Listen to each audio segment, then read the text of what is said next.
Marines face no confirmed commandant for first time in 164 years.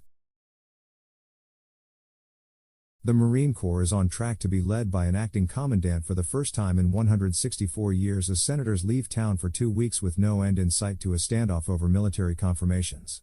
The term for the current Marine Commandant, General David Berger, expires July 10, at which time he must vacate the office, regardless of whether a successor has been appointed, service spokesperson Major Jim Stenger told Military.com in an email last week.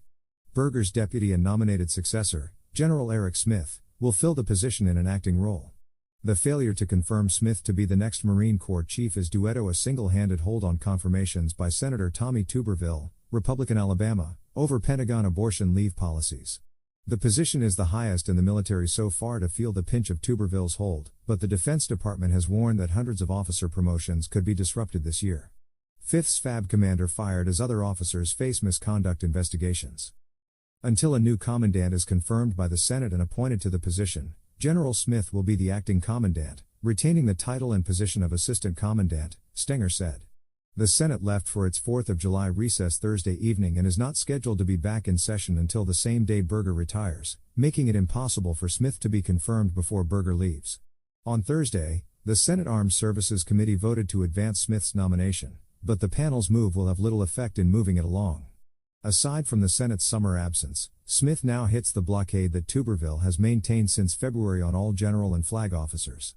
While the Senate would typically confirm uncontroversial nominees such as Smith quickly after the Armed Services Committee advances them, Tuberville's objection to fast-tracking general and flag officer confirmations means the Marines will be without a Senate-confirmed leader for the first time since Archibald Henderson died in office in 1859, committee staffers told reporters Friday.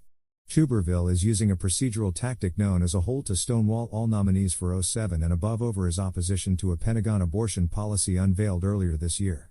The policy allows service members to take non-chargeable leave and have their travel expenses paid for if they need to go far from their base to receive an abortion or other reproductive health care not offered by the department, such as in vitro fertilization.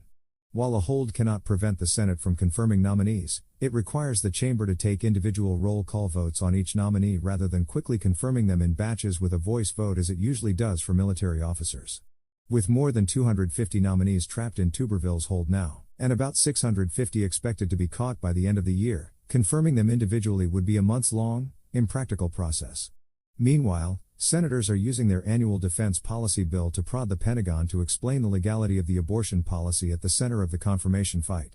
The version of the National Defense Authorization Act, ORNDA, advanced by the committee this week would direct the Pentagon to provide a report to Congress on the legality, oversight functions and processes related to the abortion leave policy, according to a summary released Friday. The Justice Department has already conducted a legal analysis of the Pentagon policy. While Republicans who oppose the policy argue it violates legal restrictions on the use of Pentagon funding for abortions, the Justice Department maintains those restrictions apply only to actually performing abortions and that the Defense Department policy is consistent with other government agencies, such as the Peace Corps, which cover costs incidental to abortion. Senators are asking for the report to be done by July 24 so they receive it before the full Senate votes on the NDA, committee staffers said Friday. The information in the report could be used for action on the policy when the bill comes to the Senate floor or is being reconciled with the House version of the bill, committee staffers and senators said. The language on the abortion policy is in the report accompanying the bill, which means it is not legally binding but also that lawmakers can request the Pentagon come back with answers before the bill becomes law. Calling for a report on the abortion policy was a compromise offered by Senator Joe Manchin, D.W. Virginia, after senators debated and rejected a measure from Senator Joni Ernst, Republican Iowa, that would have reversed the Pentagon policy entirely. Senator Tim Kaine, Democrat Virginia, told reporters Friday. It was a spirited discussion, and it took a long time, Kaine said about the committee's closed-door debate on the abortion policy. But pretty much everybody around the table, we all knew where each other was on the discussion, and so it was not uncivil or argumentative. Committee staffers said they have no indication that including the report in the NDA will get Tuberville to back off his hold. Tuberville has previously said a committee vote on the policy is not enough to get him to change course. That means the number of acting chiefs could grow beyond Smith and the Marines, a potential committee staffers alluded to as they stress that they have several major confirmation hearings on tap after the recess. General Charles C.Q. Brown, the current Chief of Staff of the Air Force, has been named to take over for General Mark Milley as the next chairman of the Joint Chiefs of Staff, leaving the leadership of the Air Force unfilled. Milley's term expires at the end of September. General James McConville, the Army's top officer, and Admiral Mike Gilday, the Navy's military boss, are also both set to retire soon. Only McConville's replacement has been publicly named. Rebecca Keel can be reached at rebecca.keel@military.com. Follow her on Twitter at ReporterKeel. Konstantin Tarapin can be reached at konstantin.tarapin@military.com. Follow him on Twitter at Tarapin. Tuberville offered vote in Senate but still won't drop hold on military promotions.